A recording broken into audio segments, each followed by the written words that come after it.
Faudrait lancer un truc nouveau. Il faudrait arrêter le dab. Il faudrait le dub ou le daube. Et le daube, ça serait hop. Ta. Bonjour à tous, cette vidéo est sponsorisée par Displate. Une belle information par ici, c'est pas Displate, c'est Displate.com. Ça c'est le site de Displate du coup, c'est Displate.com. Alors Displate.com c'est pas compliqué, c'est des impressions sur métal. En gros tu veux de la déco, mais sur papier, ouais tout le monde a de la déco sur papier. BAM sur métal, hop. Non, il faut nouveau, j'ai dit qu'on faisait comme ça maintenant. Si vous aimez ce nouveau dab, dites-le en commentaire. Sur Displate.com, c'est 600 000 designs. Et sur les 600 000, il y a de tout, hein. Il y a de la bagnole, il y a du manga, il y a même Yu-Gi-Oh! Que son Yu-Gi-Oh! Tiendra 200 ans. Parce que le métal, il est traité. Il y a 3 tailles de Displate disponibles et en passant par le lien qui est en description, vous avez 20% de rabais. Mais il faut passer par ce putain de lien. Ce tutoriel vous est présenté par...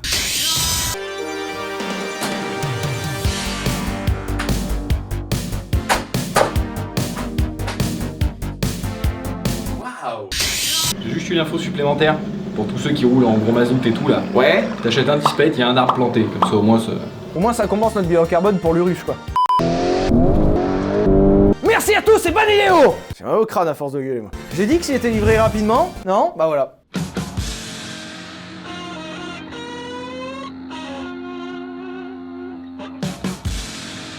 Salut.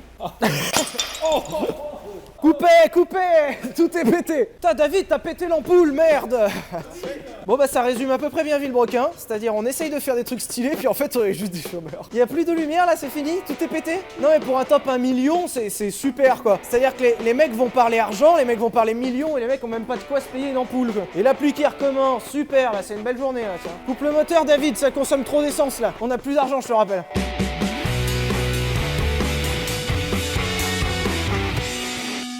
Vous nous l'avez demandé 1 million de fois, alors qu'à la base c'était une vanne, de faire un top 1 million, et ben on va faire un top 1 million d'euros, c'est-à-dire un top qui n'intéressera absolument personne, mais c'est pas grave. Qui a 1 million d'euros dans les abonnés? Les abonnés, dites-nous, qui a 1 million d'euros à mettre dans une caisse? Et si vous avez 1 million, donnez-le nous. Ouais, n'achetez surtout pas une caisse à 1 million, achète une piste d'aéroport, donne-la nous, là on rigolera là.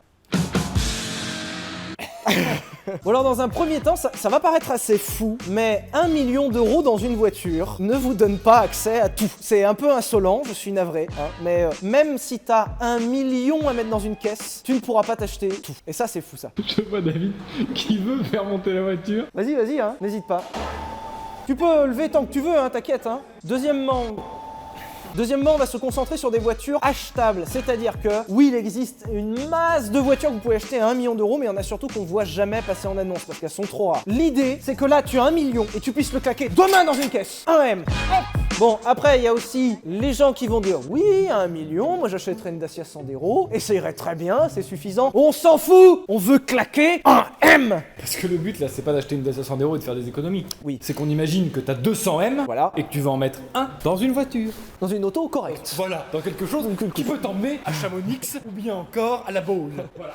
Ah, il est Chamonix. Est-ce que non, on parlera pas d'entretien dans cette vidéo. Non. On parlera pas de coût d'entretien ou de consommation dans cette vidéo. Quand t'as 1 million à mettre dans une caisse, tu n'es plus au coût d'entretien près. Ça passe. Pour commencer stop, on part sur la voiture que j'adore le plus et que si j'avais cet argent, j'achèterais la Ferrari F40 qui vaut plus d'1 million d'euros. Donc on commence directement sur une voiture où on n'a pas le budget. C'est-à-dire que t'as déjà 1 million, mais t'es déjà hors budget pour acheter ça. Une F40, ça se trouve entre 1,3 million et 1,5 million.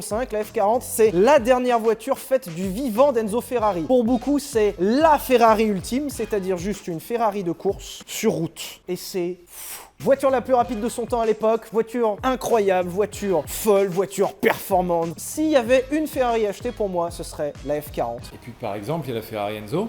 Oui. Alors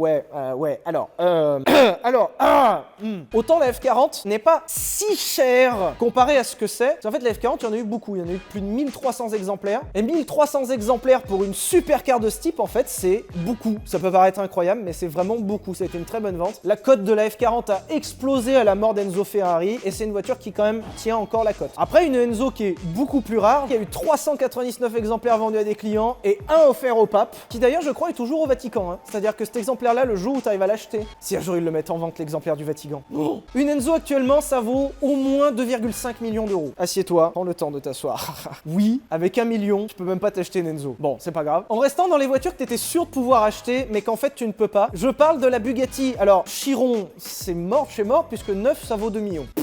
Voilà. Et même une Veyron à 1 million, tu te dis 1 million d'euros, je peux quand même acheter une Bugatti Veyron. Eh ben non. Bugatti Veyron, c'est au moins 1 million d'euros. On en trouve en dessous d'1 million d'euros. Je vous préviens, c'est des merguez entre guillemets. C'est-à-dire des voitures qui ont passé plus de 30 000 km. Alors c'est ridicule 30 000 bornes, mais 30 000 bornes pour ça, en fait c'est beaucoup. Des voitures dans une config pas ouf, les toutes premières qui sortaient seulement 1000 chevaux, mais c'est tellement insolent, stop. Ça c'est les premières, elles ont 30 000 bornes, 1000 chevaux, je comprends pas, c'est des merguez, c'est ouf. Bah tiens, tu sais quoi l'insolence? Regarde, parce que ce matin j'ai pas eu le temps de le faire, Pôle emploi. Parce que tant qu'à rentrer à l'insolence, on va faire un guide achat 1 million d'euros, pas officiellement un chômeur. Ah oui, il fait que tu t'actualises. L'appli est folle. Putain, mais moi quand je me déclarais, mais c'était sur ordinateur. C'est sur les personal computer.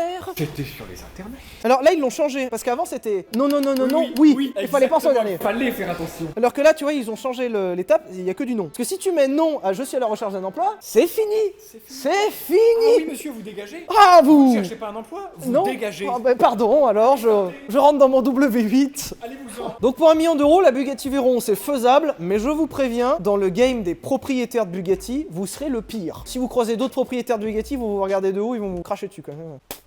Ça c'est pas très gentil. Pardon Benzine. Oh, on fait de la pub pour s'excuser. N'hésitez pas à aller sur le site benzine.fr et sur notre Instagram @zebrequin, on continue. Concurrente de la Ferrari F40 de la même époque, la Porsche 959. Alors, c'est vraiment une question de goût. Moi, j'adore cette putain de caisse. Elle est folle, elle a une gueule folle. Première voiture du monde à avoir une gestion totalement électronique des 4 roues motrices. Ça, c'est fou. Flat 6 biturbo de malade. Tout était fou et surtout, cette voiture avait, à l'époque, 20 ans d'avance. En vrai, tu prends par exemple une 406 qui est sortie 20 ans plus tard, c'était moins évolué que ça 20 ans avant. Bon, après ça coûtait une fortune. Tellement une fortune à développer que Porsche perdait de l'argent en vendant des 959. Une voiture globalement peu vendue, même si elle s'est correctement vendue, mais peu vendue parce que elle fait pas tant envie que ça. Elle avait déjà une tête un peu bizarre à l'époque. Et c'était mine de rien la voiture aussi la plus rapide du monde. Ça se trouve autour de 800 000 euros et franchement, à mon sens, c'est un excellent investissement. Il y en a pas tant que ça. Super gueule, ça peut que monter, donc oui. On reste chez Porsche avec la Carrera GT. La Carrera GT, c'est le seul V10 routier de Porsche. V10 Atmo qui fait un bruit. Ce V10 là est juste phénoménal. C'est quelque chose qu'on retrouvera plus dans des voitures modernes. Boîte manuelle. Alors, comportement de ce que j'ai pu lire. J'ai pas pu essayer encore la Carrera GT. Gros coup dur ça. Hein. Ah, Carrera GT, ça me fait chier. Hein. Est-ce que c'est vrai que contrairement à la F40, la Enzo et la 959 que t'as pu essayer, la Carrera GT, t'as pas pu, c'est dommage quoi. Je comprends. Coup dur. Après la Carrera GT, bon, j'ai pas pu essayer. Encore une fois, je le rappelle, il paraît que c'est un peu tricky en termes de comportement. Donc, clairement, ne pas mettre entre toutes les mains. Hein. Puis c'est pas question de SP ou pas. Hein. C'est que si le machin a décidé de vous tuer, il te tue en fait. 1270 exemplaires. 1270 exemplaires, et c'est pour ça que ça vaut pas si cher. Avec des gros guillemets hein, quand même. Hein. Parce qu'en fait, il y en a eu plein et que ça se trouve encore facilement en annonce. Mais c'est vraiment un incontournable et c'est fou. On reste dans les V10 avec une voiture que j'adore et qui fait partie de mon top 3 de voitures que je voudrais avoir dans ma vie. La Lexus LFA. C'est une voiture qui est assez peu connue, qui porte un badge Lexus et en vrai, dans tout ce qu'on vous donne, le badge Lexus c'est le moins bien. Là, on va parler que de Ferrari, de Porsche, de trucs de ouf. Alors pour ceux qui sauraient pas, Lexus ça appartient à Toyota. Toyota qui est quand même une marque un peu, comment dire attends, je cherche le mot. Chiant. Toyota, c'est les spécialistes de la Prius, de la Corolla, de l'Auris hybride, de la Yaris hybride. Et un jour, ils décident de péter un boulon avec leur marque Lexus et ils sortent ça. Un machin avec un V10 Atmo qui, à mon sens, je sais que ça va faire débat, hein, mais qui, à mon sens, est dans les 3 plus beaux sons de l'histoire de l'automobile. C'est merveilleux. Le bruit de la LFA est incroyable. Autant que ce pont. Ah bah le pont, oui, il fait un magnifique bruit aussi. Hein. Il est super. Hein. Mais ça bosse, c'est un vrai fond vert ça. C'est un fond vert où on met du budget pour faire croire que ça travaille. Pour moi, la LFA, c'est un incontournable. Alors, ça vaut une blinde. Hein. Il y en a déjà 2 en vente dans le monde. Et ça vaut autour de 750-800 000 euros pour une Lexus. Voilà. Mais seulement 500 exemplaires. Alors, seulement 500 chevaux aussi. 560. Ouais, mais bon, 560 Atmo. Une 911 turbo 4 fois moins cher, tu te fais atomiser. Pas Atmo. Mais pas Atmo et pas avec un bruit comme ça. Voilà. Puis l'intérieur, il est indigeste hein, dans la LFA. Hein. C'est pas beau. Non, non, c'est pas beau. Hein. En fait, tout est résumé dans ce moteur qui est incroyable. Donc je vous en supplie, moi je pourrais pas. Je suis en train de me faire une raison avec ce top. La LFA, j'allais dire, je sucerais pour en avoir une. Voilà, n'exagérons pas. Bah, ça voudrait dire que ça serait la pipe la plus chère de l'histoire. Hein. Parce que 750 000 € la pipe, autre voiture que j'aimerais vraiment avoir. Je suis en train de me faire une raison avec ce top, je ne l'aurais pas non plus. Parce qu'autant que j'ai pas 700 000 € à mettre dans une LFA, et j'aurais probablement jamais. Oh, ça me fait de la peine ça. Le seul moyen que je vois pour avoir une LFA, t'arrives à accumuler, genre avec ta baraque et tout, t'arrives à accumuler peut-être 600 000, 700 000, tu vois. Non mais en vrai. Et là, bam, cancer foudroyant. Qu'est-ce que tu fais? Et ben on m'annonce le cancer 3 semaines avant. Je vends tout. Je dis échange toute ma vie contre une LFA pour profiter les 3 dernières semaines. Et là j'aurai une LFA dans ma vie. Moralité, pour avoir une LFA, soit il faut que je crève, soit il faut que je suce un gars. Allez. Bon bah dans la même catégorie, une 458 normale, ça vaut autour de 200 000 €. Ce qui est presque abordable dans ce guide achat. Toute insolence mise à part, évidemment. Mais Ferrari a décidé de sortir une version spéciale avec 605 chevaux sortis du V8. Un bruit de fou. Un châssis de fou, une gueule de fou. Tout est dingue dans cette putain de bagnole. Et encore plus rare que la spéciale Aperta, c'est-à-dire la spéciale cabriolet. Et alors là... la rareté. C'est juste fou. Le problème, c'est que c'est tellement fou que ça vaut aujourd'hui entre 650 et 750 000 €. Voilà. Toujours chez Ferrari, si vous voulez partir sur un V12, un peu mieux. F12 Tour de France. C'est la grosse GT de Ferrari avec un V12 Atmo incroyable. La Tour de France, c'est la version spéciale, encore une fois. 1 million d'euros. Après, pour 1 million d'euros, t'es bien. Parce que le machin, c'est un missile. Et un missile qui t'arrache les oreilles. En plus avec une belle finition, en plus avec du confort, et en plus c'est rare. Et en plus c'est une bonne gueule, il y a tout qui va, mais c'est 1 million. Voilà. Dans le rayon des gueules incroyables, à mon sens une voiture que j'adore, mais qui peut vraiment porter à controverse. La Mercedes McLaren SLR. Pierre, elle est incroyable. Elle a fait toute mon enfance, j'adore. Alors, le moteur n'est pas si raffiné que ça, puisque c'est le V8 5 litres 5 AMG qu'on retrouve un peu partout, on le retrouve même dans le SLK. Le moteur en lui-même n'est pas dingue, si ce n'est qu'il fait un bruit phénoménal. Que la gueule est folle, que c'est rare, que c'est cher, que c'est juste trop bien. T'arrives en SLR, t'es terminé. C'est trop bien. Et quand elle est sortie, voiture automatique la plus rapide du monde. Alors, il faut bien préciser le voiture automatique. Parce que c'était pas du tout la voiture la plus rapide du monde. La Enzo, elle est largement plus vite que ça. Mais pour une boîte auto à l'époque, c'était cool. Petite Porsche un peu sympa qu'on retrouve dans ces budgets-là. La Porsche 918. Alors, on est un peu hors budget, on est à minimum 1,2 million. C'est quand même... c'est même pas une torpille. Parce qu'une torpille, ça va déjà vite. C'est encore plus rapide que la torpille. C'est un truc de ouf. Le V8 est un V8 directement issu de la compétition. T'as un système hybride, c'est vignette critère 1, enfin comme toutes, tu vas me dire. Hein. Ah oui. Genre c'est même hybride, c'est-à-dire que dans une seule voiture, Porsche est arrivé à concentrer à la fois une caisse qui est juste une voiture de course et l'agrément d'une Toyota Prius dans une même caisse. T'es en train de conseiller sur Villebrequin une hybride. Ouais, après c'est une Porsche 918, hein, ça va. Hein. J'ai presque envie de cracher. Hein. Alors c'est celle que j'aime le moins. J'ai esquivé le crachat. Yes. Mais bon, après, l'hybride est souvent là pour booster. Hein. Et je rappelle que la Ferrari est aussi hybride. Hybride juste pour la perf, ça roule pas en électrique, mais quand même. Je veux cramer du fuel directement. Eh bien, ça tombe bien. Si vous avez une envie irrépressible de cramer du carburant avec 1 million d'euros, 6.6 AMG.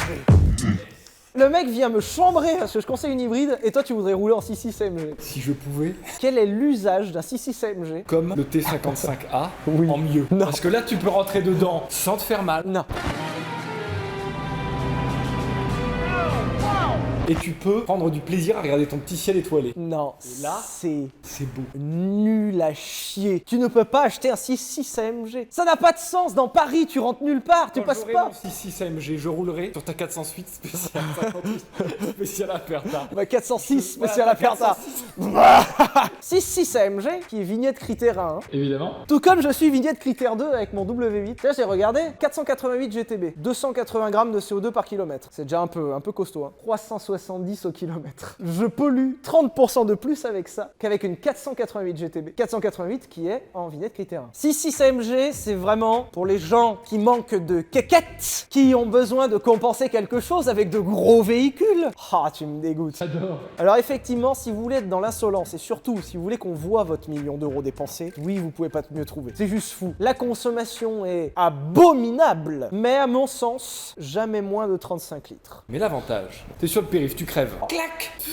Tu te regonfles directement. Ça, c'est vrai que ça, c'est pas mal. Ça. Quand t'as 6 roues, Tu peux regonfler une roue, oui. Puis t'as un V8 de presque 600 chevaux pour faire un 0 à 100 en 10 secondes. C'est une très bonne idée. Super. C'est moins bon que Oui. Disco. Non, Vraiment. mais c'est qui est déjà un scandale, hein, donc voilà. Alors, si vous aimez pas le Space 6 parce qu'il est un peu gros, voilà, ça coûte cher en pneus, parce qu'il y en a quand même 6 à changer. Vous trouvez aussi quelques G63 ou 65 Landaulet. Alors ça, c'est pas connu. Pardon. Landaulet, alors c'est pas cabriolet Landaulet. Landaulet, c'est ça. Landaulet, c'est juste cab sur les places arrière, genre papa mobile. Alors ça, c'est tellement insolent que c'en est beau. Ça vaut à peu près 1 million d'euros juste parce qu'il y en a eu que quelques-uns de produits. Que c'est déjà pas bien utile, un G65. T'as le G tout court, genre G500, ça sert à rien. T'as le G63 avec le V8. G65 avec le V12, tu sombres là. Mais alors le G65 semi-cab, ça sert vraiment à rien. Par contre, on te verra arriver. Pour terminer sur une voiture moderne, on te voit aussi arriver McLaren Senna. On en retrouve quelques-unes en annonce. Alors, elles viennent de sortir, elles sont déjà en vente. C'est-à-dire qu'il y a vraiment des gens qui ont 1 million à peu près. Ils vont voir McLaren, ils disent bonjour, je peux acheter la Senna? Oui, oui, ok. Ils la prennent, ils l'immatriculent. Et une semaine plus tard, hop, à vendre McLaren Senna, elle a pris 200 000 euros. C'est fantastique ça. Ça, j'adore. Ça, c'est la plus-value incroyable. Mais on en retrouve quelques-unes en annonce et mine de rien, c'est quand même une caisse assez incroyable. Alors, McLaren Senna, ce qui est beau, c'est qu'il y a des portes vitrées, donc tu peux voir la route pendant que tu roules. On s'en bat les couilles. Ensuite, dans ces tarifs-là, on peut aussi regarder du côté des anciennes avec des trucs un peu stylés. Je pense par exemple à une superbe Lamborghini Countach. Une Countach 5000, les dernières. Qu'est-ce qu'elles sont belles. On lui a mis la misère sur le circuit avec le multiplat. Hein. Petit passage, hein. Le multiplat qui gagne face à une Countach. Hein. Voilà, voilà Countach. La Countach derrière. La Countach derrière. Il a fait le tête à queue, je l'ai vu. Comme quoi, on tient mieux la route qu'une Countach. Alors moi je dis Countach, il paraît que ça peut se dire Countach ou Countach. Moi à mon avis c'est Countach. Dites-le en commentaire. Pour moi c'est Countach. Dans les dernières versions en 5000, c'était les versions sorties des années 80. Bon, elles ont un peu des ailerons de partout. Ça fait un poil tuning, il faut aimer. Moi j'adore, parce que c'est juste fou. Mais je vous préviens sur ces caisses-là. Par contre, vous êtes prévenus. Si vous mettez 1 million d'euros, parce qu'une Countach ça vaut à peu près 800 000 euros en bel état, vous serez peut-être un peu déçu une fois que vous l'aurez acheté. Ces voitures-là sont certes incroyables, elles sont magnifiques. Le problème, c'est que à conduire, c'est abject. Ça me rappelle un ancien collègue d'un ancien boulot de mon ancienne vie. Il y avait un ancien connard chez Valeo qui était con ce gars. Et l'autre, il voulait une Countach. Et disait, si j'avais l'argent pour une Countach, j'irais tous les matins en Countach. Le mec faisait plus de 2 mètres de haut. Mec, ça se voit que t'as tellement jamais approché une de ces bagnoles à moins de 50 mètres. C'est n'importe quoi ces caisses, elles sont assortables. Ça se conduit pas, souvent certaines n'avaient même pas la direction assistée, l'embrayage c'est l'enfer, le levier de vitesse c'est l'enfer, le moteur n'est pas souple, ça fait un bruit abominable, l'entretien est fou, la conso est folle, ça marche un jour sur deux, quand ça a envie de marcher ça marche, mais souvent ça marche juste pas, fait caprice. C'est n'importe quoi une Countach donc. Oui, vous avez peut-être à mon sens la Lamborghini la plus incroyable qui ait existé, mais n'en attendez pas non plus d'en faire un délit, parce que ça marche juste pas. T'achèterais ça toi Pierre ou pas? Moi, j'achète pas une Countach, j'achète une Diablo. Je préfère Diablo. Ah ouais. Soir. Direct Diablo. Mais j'aime bien, mais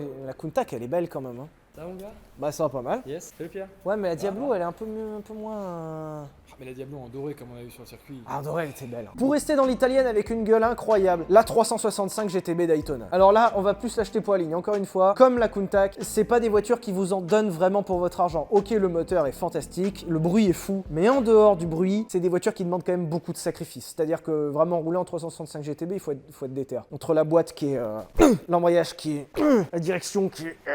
tout coûte cher, tout tombe en panne, tout consomme, tout fait du bruit, t'es même pas bien avec. À chaque fois que tu la sors, t'es stressé parce que tu te dis s'il y a un truc qui pète, je suis mort. L'avantage, c'est que là, il peut pas y avoir un mec dans les commentaires qui arrive. Alors, moi, c'est pas vrai, ma Oui, 350, très bien. moi, je j'ai jamais eu de boulot, problème, ça fait avec, 200 000 km que je l'ai, j'ai rien changé. Ah c'est vrai que là on est tranquille sur ce côté-là. Yes. Mais il n'y aura pas de proprio non plus, tu sais, hein. Parce qu'à 800 000 euros le morceau, il n'y aura pas. Hein. Mais si tu es proprio d'une 365, tu as le droit de m'insulter, mais tu as le droit de nous la prêter aussi. Après, vous avez un choix vraiment immense pour seulement la moitié de votre budget. Par exemple, une B110. Une B110, c'est incroyable. On n'a jamais en vente, donc voilà. Une XJ220. Une XJ220, en plus, c'est un truc de ouf à acheter. Donc ça, c'est cool. D'habitude, dans les guides d'achat, on déconseille des voitures à acheter. Là, globalement, pour 1 million, vous avez toujours un truc fou. Heureusement, en même temps, pour 1 million d'euros, heureusement. Même si il y a quand même des voitures qui peuvent être décevantes. Je pense aux anciennes dont on a parlé tout à l'heure, ou même à des voitures qui sont juste connues pour leur gueule. Par exemple, une BMW 507 Roadster ou encore une Mercedes 300 SL, qui sont des voitures vraiment datées et qui, en fait, vues avec l'œil d'aujourd'hui, vous en donnent pas vraiment pour votre argent. Genre une 300 SL, ok, c'est incroyable. 300 SL, déjà, il y en a des pelles sur les sites d'occasion, donc c'est même pas si rare que ça. Et en plus, à conduire, c'est pas...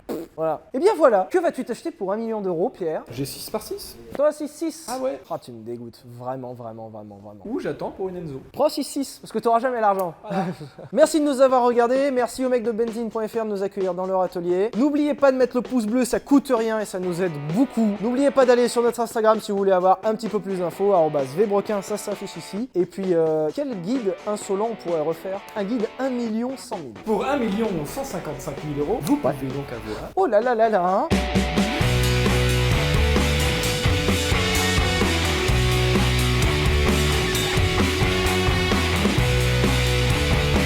Ils font pas un Dacia Duster 6.6. Faut qu'on le fasse. On n'a pas l'argent, père. Faut pas que ça soit un signe nazi ou un truc comme ça des années 30 parce que sinon on l'a dans le cul. Il faut qu'on arrête de roter par contre.